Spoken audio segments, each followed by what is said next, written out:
Пратът на слънчевия часовник още не бе хвърлял сянката си, когато го събудиха. Нощта на къната вече се разсейваше. Редника изруга преданите на кодекса. Пак се започваше. Проклето лазене. Възправи се, надя на монолитния си панцир, обул корозиралите си гащи, тори проветрилата бойна каска, сложи началника, спусна забралото на дупчици и калайния затилък, хлопна на бузниците и, въоръжен с откъснат лъч от слънчевия диск, свития песник тръгна да се труди, за да оцелее през още един от дните в този век на ръждата. Най-ранобудните тъкмо бяха подхванали славна утрена касапница. Още от сега личеше обаче, че се задава мараня, в която стоманените войници щяха да се пържат до припадък.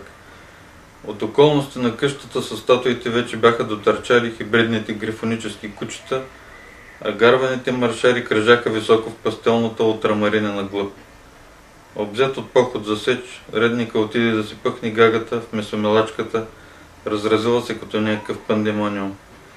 Той се пусна устремно, последвано от начумерените скорпионови солдати, които се понесаха подиримо с прибежки и препълзявания, и скоро се видя заобиколен от вражи морфологии, натури на съюзници и всякакви други, разплавени от движението индивидууми с разнородни тела, които събрани на куп вземаха дейно участие в историята на самотния редник.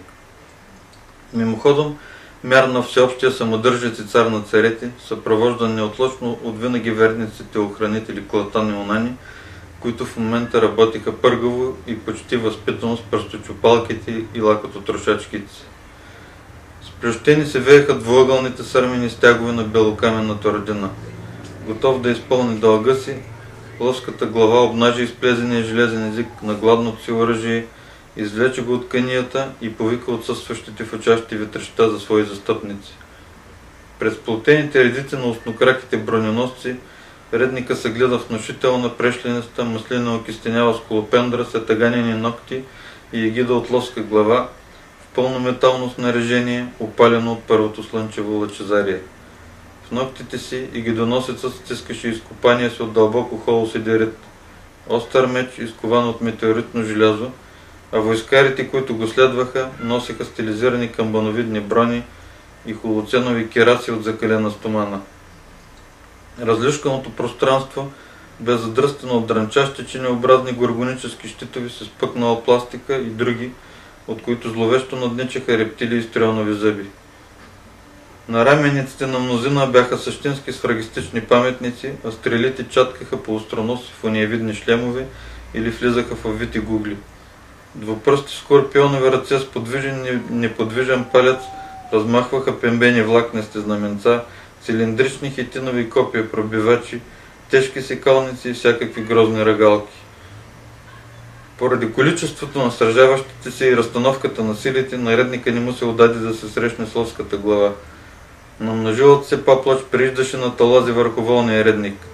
Към него се протягаше тумичо брък, завършващ дупчица за впръскване на разяждащо органическо вещество, то дисков коленосрез. Опитваха се да го халосат с двустранен главоцеп, връхлитаха го строен боен шиш и проявяваха желание да го натемарят с боздоганен смъчквач. Един неприятел го очакваше с сиящ туманен студент членовредител, втори жадуваше да го шибне с равноправящ дърпач, нагизден с кукички като питанки. Трети понече да го просвредли с ръчния си червозрител, четвърти да го натърти с мизерния си болиадораз, пети да го разплеска с оловна топалка, а шести да пъхне личния си очеваден муж в мозаичното му световъзприятие.